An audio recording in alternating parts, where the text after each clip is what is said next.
Hello, welcome back to my channel. तर आजचा time limit संपला आहे. ॲक्च्युली मधल्या पिरियडमध्ये एक 5-10 मिनटं अशीच गेली मलांच्या मागे आणि जरा कोणतरी आलं होतं त्याच्यामुळे झाले 11 वाजलेत. 10-10:15ला सुरुवात केली होती तर 11 वाजता आता मुलांच्या खाण्याचं जेवणाचं बघायला लागेल. त्याच्यामुळे आता टाईम लिमिट संपला आहे. तर कालचा व्हिडिओ मी तुम्हाला एक जेवणाचं पोर्शन हे केलं होतं की मी आता एवढंच जेवले. तर हे जे काही मी डाएट आठवडाभर माझं जे काही कंटिन्यू चाललं आहे त्याच्यामध्ये माझं बरोबर 1 किलो वजन कमी झालेलं आहे. जे 68.3 होतं ते आज माझं आहे 66.9, म्हणजे एकदम 67 कट टू कट पकडा. तर 1 किलो परफेक्ट असं कमी झालेलं आहे आणि माझं टार्गेट आहे कमीत कमी 60च्या आत जायचं. म्हणजे 59 वगैरे चालेल पण 61पर्यंत पण नाही आलं पाहिजे, 60च्या आतच राहायचं आहे असं. तर आता बघू कितपत ह्या 60 दिवसामध्ये कितपत माझं वजन कमी होतं आहे. म्हणजे हे जर्नी तर कंटिन्यूस ठेवायचं आहे पण ह्या 60 दिवसाचं जे काही चॅलेंज घेतलेलं आहे त्याच्यामध्ये कितपत कमी होतं ते मला बघायचं आहे. सो करत राहा, पेशन्स ठेवा, नक्की होतं. ट्राय करत राहणं फार गरजेचं आणि पेशन्स ठेवणं आणि कंटिन्युटी ठेवणं हेही फार महत्त्वाचं आहे. तर ते मनी प्लांट, ॲलोवेरा, सोनटाका ही झाडं आली आहेत माझ्याकडे सांभाळायला. जे बाजूला आहे त्यांच्याकडे अशी बरेच झाडं होती आणि त्यांच्याकडे आता तेवढी जागा नाही आहे का ती वाढतात फार मोठी. म्हणजे कढीपत्ता वगैरे आहे ती फार अशी वाढत राहतात, तितकी त्यांच्याकडे जागा नाही. सो त्यांनी माझ्याकडे आणून ठेवली आणि मला की प्रॉब्लेम नाही, आपलं काय गार्डन असल्यामुळे ठीक आहे चालून जातं. मला उलटं आवडतं, ठीक आहे कोणीतरी फेकून देण्यापेक्षा ठीक आहे माझ्या इथे सांभाळलं जाईल, त्याला पाणी घातलं जाईल, ते वाढेल, मला हे जास्त बरं वाटतं. सो मी नेहमी असं ट्राय करत असते की जरी असं मैत्रिणींमध्ये बोलण्यात आलं मला हे नको आहे किंवा आमच्या खिडकीत मी सगळं तेव्हा आणून ठेवा माझ्या इथे, मी सांभाळेल किंवा मी लावेल मातीमध्ये वगैरे असं. अशी मी बरीच झाडं लावलेली आहे. म्हणजे आधी जेव्हा आम्ही राहायला आलो तेव्हा पूर्ण जास्वंद होता आणि ऑलमोस्ट आता ते 10-15-20 वर्ष झालेली आहेत आणि अर्धी आता सडली आहेत. म्हणजे आतून पूर्ण ती मध्येच असं तुटून वगैरे पडतात झाडं. तर मग हळूहळू ती काढून त्याच्या जागी दुसरं लावणं हे ते अशी बरेच झाडं मग मी वेगवेगळी लावलेली आहे. आता माझ्याकडे फणसाचं आहे, कढीपत्ता आहे, परत पिवळा चाफा आहे, मोगरा आहे, गुलाबी जास्वंद आहे. आता तो आत्ताशी छोटा आहे, तो अजून मोठा व्हायचा आहे. परत सांगते पारिजात आहे, चाफा साधा चाफा असतो तो आहे, आपलं चिकूचं झाड आहे, जास्वंदाचे लाल जास्वंद आहे, सदाफुली आहे. नारळाचे 2 होते ते मी कापून टाकले कारण की त्याची मुळं फार वाढत होती आणि मला असं वाटलं की नाही कुठेतरी नंतर त्रास देणार आहे कारण की त्याच्या झावळ्या पडायच्या आणि मग ते वाढलं. आता हाताशी येत होत्या म्हणून कापत होतो पण जर नंतर वाढल्या तर त्या कशा काढायच्या या गोष्टीमुळे मी नंतर ते काढून टाकलं. तर अशा पद्धतीने हा असा टायमिंग सगळा गेलेला आणि माझा टाईम त्याच्यामध्ये गेला. बघेल मी दुपारी पुन्हा एक 15-20 मिनटं की मी करता तसंच वर्कआउट परत करायचं आहे. तर मला पूर्ण कॉन्सन्ट्रेट करायचं. ठीक आहे आता आपलं कमी होत चाललं आहे तर आपण आता व्यवस्थित त्याच्यामध्ये कॉन्सन्ट्रेट केलं पाहिजे. पण सगळं सोडून तर आपण हे करू शकत नाही, त्याच्यामुळे थोडा वेळ घेत आपण हे करायचं आहे. तर पुन्हा भेटूया दुपारच्या जेवणामध्ये, रात्रीच्या जेवणामध्ये काय बनवणार आहे किंवा काय खाणार आहे तुम्हाला सांगते. तर हा व्हिडिओ शेवटपर्यंत नक्की बघत राहा. बाय. की आता झाली दुपारच्या जेवणाची वेळ. तर दुपारच्या जेवणामध्ये आहे चपाती, अंड्याची भुर्जी, त्याच्यामध्ये शिमला मिरची वगैरे अशा 1-2 भाज्या टाकून मी भाजी केलेली आणि इथे आहे कांदा. सॅलड मी नाही खाऊ शकत, तुम्हाला लास्ट टाइम मी सांगितलं होतं. तर हे बेसिक जेवण आहे दुपारचं. आत्ता एवढ्या लवकर 11 किंवा 12च्या जेवल्यानंतर ऑफकोर्स 3-4 वाजता भूक लागते. तर तेव्हा भेळ, साधी भेळ किंवा असं चटणी टाकून वगैरे असं मी काहीतरी चहासोबत थोडंसं खाते.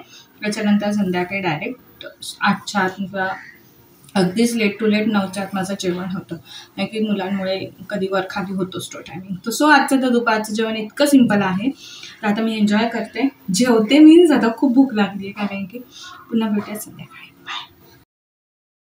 Hello, welcome back again. तर आज आहे डायरेक्ट मी दुपारच्या जेवणापासून सुरुवात करते. तर आहे इथे चपाती, डाळ, इथे रायता आहे आणि इथे आहे भाजी. तर सिम्पल लॉजिकली असं जेवण आहे. साईज जरी कमी केलं असलं तरी आपल्याला सगळं खायचं आहे. त्याच्यामुळे दुपारी शक्यतो थोडं व्यवस्थित जेवायचं. रात्रीचं जेवण आपण बऱ्यापैकी कमी करायचं. आता मी जेवते, संध्याकाळी बघू एक्सरसाइज करायला आज वेळ मिळतो की नाही तर मग डायरेक्ट रात्रीचं आज वेगळं जेवण मी काहीतरी बनवणार आहे. रेसिपी ती नक्की तुमच्यावर शेअर करते. बाय.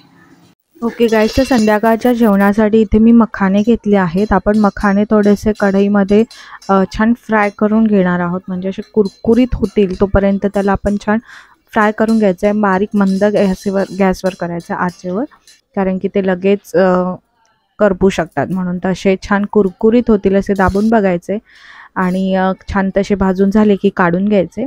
एका बाउलमध्ये 2 ते 3 चमचे दही घ्यायचं, जसं तुम्हाला आवडेल त्याप्रमाणे दही घ्यायचं. त्यामध्ये थोडंसं पाणी घालायचं आहे आपण, काय आपल्याला दही थोडंसं पातळ करायचं आहे. त्यामुळे आपल्याला जेवढं हवं तेवढं पातळ थोडंसं ते करून घ्यायचं छान अशा पद्धतीने. चवीप्रमाणे मीठ घालायचं ह्याच्यामध्ये आणि पुन्हा सगळं मिक्स करून घ्यायचं. मी अजून थोडंसं ह्यात पाणी घातलं कारण की मी दही लवर आहे आणि तिखट लवर आहे, म्हणजे दही आंबट चिंबट असं मला फार आवडतं. सो थोडंसं ते अजून मी पातळ करून घेतलं आणि आता ह्यामध्ये आपण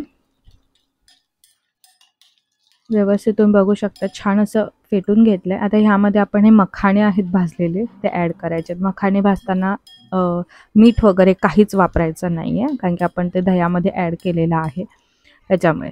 तर आणि हे व्यवस्थित मखाणे आहे या दह्यामध्ये ॲड करायचं आहे. आता ह्यामध्ये आपण तुमच्या आवडीप्रमाणे इथे चटणी किंवा ब्लॅक पेपर, चाट मसाला हे सगळं ॲड करायचं आहे. तर इथे मी हिरवी चटणी माझ्याकडे ऑलवेज रेडी असते, तर इथे मी हिरवी चटणी थोडीशी ॲड केली कारण की मला वाटलं आधी खूप तिखट झाली असेल कारण की फ्रेश बनवली आहे, मी टेस्ट केली नव्हती. सो मी इथे हिरवी चटणी ॲड केली आणि आपलं हे डिनर तयार झालेलं आहे. इतकी सिंपल आणि सोपी रेसिपी आहे.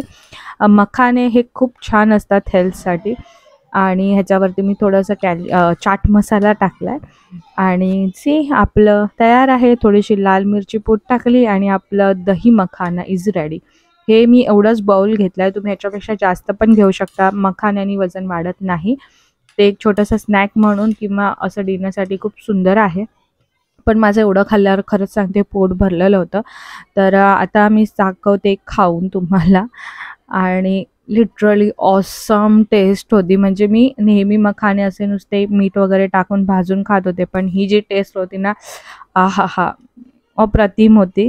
मी ह्यामध्ये अजून थोडीशी हिरवी चटणी ॲड केली कारण की मी खूप तिखट खाणारी, खूप नाही पण मला जेवढं पाहिजे तेवढं ॲटलिस्ट तोंडाला ती तिखट चव आली पाहिजे. सो मी पुन्हा थोडीशी हिरवी चटणी ॲड केली आणि खूप एन्जॉय करत हे खाल्लं आहे.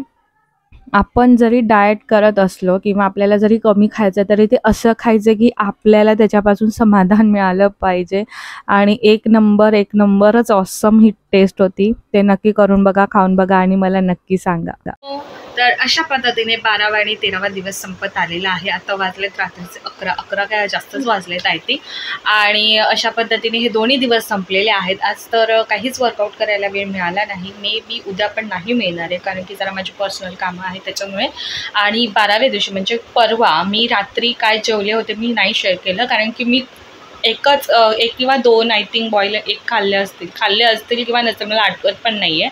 कारण की मला भूक नव्हती लागली त्यामुळे काही मी एवढं जास्त लक्ष दिलं नाही, त्याच्यामुळे मी काही शेअर करत आणि मला उगीचच काही तुमच्याबरोबर शेअर करायचं नाही. उगीच वायफळ असं जे आपल्या गरजेचं आहे आपल्या ह्याच्यासाठी मी तेच शेअर करू शकते फक्त. तर अशा पद्धतीने 12वा आणि 13वा दिवस इथे संपलेला आहे. तर आजची जी रेसिपी आहे मखाना ती नक्की ट्राय करा, काहीच ऑसम लागते. त्याच्यामध्ये तुम्ही कांदा, बटाटा, शेव वगैरे असं पण ॲड करून खाऊ शकता.